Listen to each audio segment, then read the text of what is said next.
Jesus' words in today's passage came as a response to a kind of snarky challenge from the Pharisees, who undoubtedly wanted to catch him up in some way. In our church, we use these words as the summary of the law in worship, week in and week out.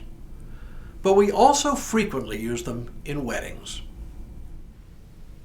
Hello, I'm Stuart Baskin, pastor of First Presbyterian Church of Tyler, Texas, and this is your daily devotional for Thursday, October 27th, 2022. This is a daily devotional from the archives.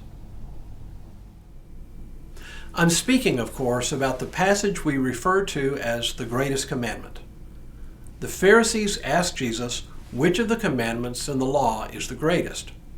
Jesus cites two, one from Deuteronomy and one from Leviticus. The passage reads, "When the Pharisees heard that he had silenced the Sadducees, they gathered together, and one of them, a lawyer, asked him a question to test him. 'Teacher, which commandment in the law is the greatest?' He said, 'You shall love the Lord your God with all your heart, and with all your soul, and with all your mind. This is the greatest and first commandment. And a second is like it. You shall love your neighbor as yourself. On these two commandments hang all the law and the prophets.'" It's a great passage, one that neatly summarizes much of what the entire Bible is all about. Love God, love neighbor. But what, if anything, does it have to do with marriage? Once again, I return to the idea that love, the kind of love that it takes to stay married throughout a long life, takes more than romance. Don't get me wrong, though. A marriage without romance would soon die on the vine. Without some element of passion, marriage can end up like just having a roommate instead of a mate. But for marriage to last, it takes the kind of love the Greeks called agape, love of neighbor. We've seen in earlier readings that this kind of love is about kindness, being willing to forgive, taking on the well-being of another. In this respect, love is as much about a decision as it is about a feeling. It's as much about what we choose to do, how we choose to act, as it is about how we feel about another person. As anyone who's been married for a long time will tell you, we don't always feel that strongly about our partners. But we can choose to treat them in certain ways every day, regardless of how we feel at any given time. And it is in choosing to treat each other with kindness and consideration that we feed the plant that will produce the fruit of passion in due season.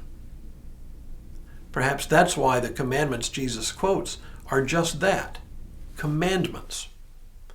Even the grammar used in Greek has the word agape as a verb rather than a noun here, and it's given as an imperative, a command. You shall love the Lord your God. You shall love your neighbor. This goes along with what I've been saying all week. Even when agape love is used as a noun, it is used in a way that makes it clear that it is something active. A couple of thoughts about the command to love. First, as a command, it is something we are capable of doing. This is not a command that sets us up for failure for asking us to do that which we are incapable of. Second, when I counsel couples preparing to marry, I talk them through the traditional vows, pointing out that they're promising to do two things and two things alone: to love and to be faithful. When they are young and in love, this seems easy. But over the long years of marriage, it can prove challenging, especially if they think about love as a feeling. But they're not being asked to promise to feel a certain way each day.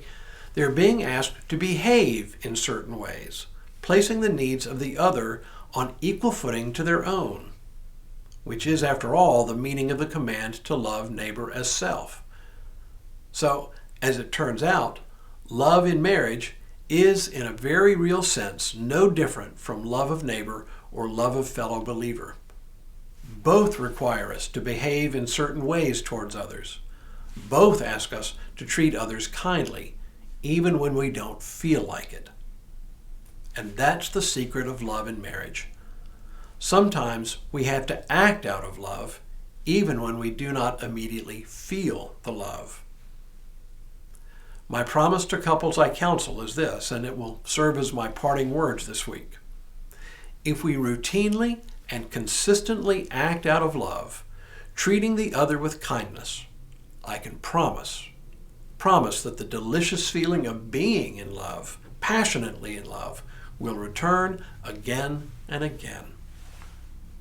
But for now, may God continue to bless you and keep you in all that you do this day and in all the days ahead.